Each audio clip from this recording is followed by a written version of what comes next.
doing it. Okay, can you tell me your name and spell it? Hi, my name is Justin Pelletier, Justin, Pelletier, P as in Paul, E-L-L-E, T as in Tom, I-E-R. Great. Maybe you can tell me the first time you came to CAM as a client. Well, the first time it was around 2008 time frame. I was living on the streets by choice. I had a family that was God-fearing, but I chose to go the other way. And I was staying at the Salvation Army on Nolan Street, and I was looking for a place that served on Saturday. And I followed them down and came and I got a sack lunch here at CAM. And so your first services that you got at CAM was just to get a sack lunch? Yes, ma'am. Did you get any other kind of help at CAM? Afterwards, I come back quite frequently, and then clothes and showers, and I think the best thing I got was the volunteers and everything while I was waiting in line would approach to me, and they didn't see me as a liability to society. They see someone trying to find a way, and they brought advice and everything to help me find a way. And one of the things you shared with me was that a volunteer said something to you that kind of clicked. He said that nothing changes unless something changes. And at the time I was hooked on crystal meth, and it seemed like I had plans to go and get my hustle on and try to go get some more. And he's like, hey, I can't quite remember, like build a fence or something. And he took me, and I built a fence, gave me money for the first time. I didn't have a desire to go spend it on something that was going to hurt me, and it was actually improved. The whole time we were building a fence, he sowed into my life and brought the word of God, which is the only way I could tell you I'm clean and sober today. Can you talk louder? Because I can hardly hear you even here. I know you're nervous, but don't worry about it. Just project your voice and talk. My name's Justin! There you go. There you go. And then don't forget to kind of repeat the question. Okay. I'm going to ask that one again. Tell me about the time a volunteer said something to you that kind of clicked for the first time. So this first time something clicked with me the first time was I was standing in line for my sack lunch, kind of just down and out, and this gentleman just walked up, I can't remember his name, just walked up and made eye contact with me and treated me like a human being, and like someone, and asked me my name and what I was doing and what steps I was taking to get out of my current predicament. And I really hadn't thought that far.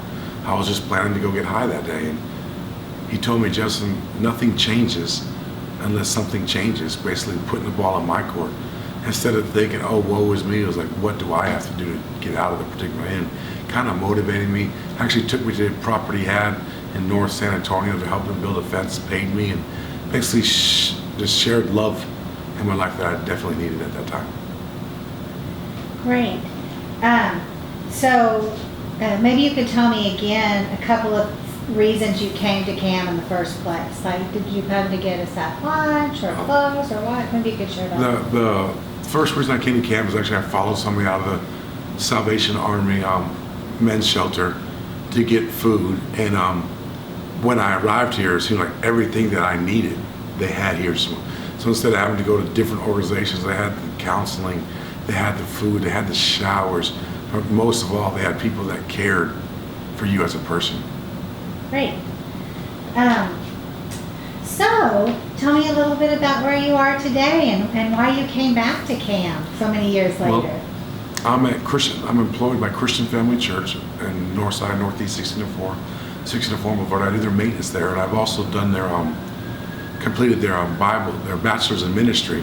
And one thing I learned from there is to serve. And one thing I've learned in recovery is to give back. If you give it away, you can keep it. And I like to go be reminded of the places I came from. And when the opportunity came to go serve at a place that used to help me and go help those do that and possibly be able to be that person that someone was to me, I just couldn't pass that opportunity up. Great, thank you. So maybe I'm going to ask you that one question again. Those were all great things. I'm just going to ask you to talk a little bit louder. Okay. Tell me about where you are today and why you ended up volunteering at CAM. Where I am today, I'm currently employed at Christian Family Church on the northeast side of San Antonio on 1604 in Bulverde. And while being employed there, I had the opportunity to get a bachelor's in ministry. while getting that bachelor's in ministry, we learned the importance of service and how Christ came to serve. And so I decided that I want to do that, and an opportunity presented itself for me to give back to a ministry that gave so much to me, and I just really could not pass that up. Great. Do you want me to ask him another question? You covered what you came for, the aha moments, and then what you are doing now. Yep. Yes. It's like Down the river, I got baptized. They baptized me in a sink. Well, Maybe- I have one. What would okay. you tell someone else? Yeah, that's about where I was going. Oh, was that it? Yeah. Okay. What would you tell someone else who is in trouble? But I would tell someone else who's in trouble that you are in a minor setback for a major comeback. And the only way up is through the Lord.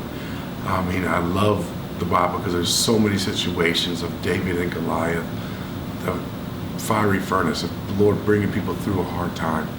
You're at a hard time, but your future is not to be determined by your past. Just make the next step to do the next right thing. Awesome. And then I have one last question. What would you, a bunch of volunteers who've served for 20 years, some of them have even served 40 years at camp. You can imagine, they were like 40 when they started. And they're 80 now? And they're 80. What I would have you- two pens for you. Besides that, what would you tell them to thank them for their service, or what encouraging words if they're volunteers, what would you say to To them? all the volunteers that have showed so much selfless service over the years and the decades, I just want to personally tell you thank you.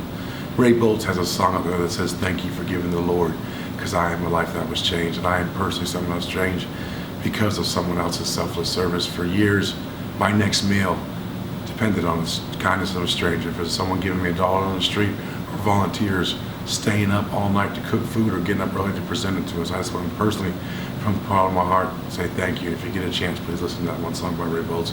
It'll show you exactly how I feel." Great. Yeah, Okay. Are we good? yeah. Okay. That was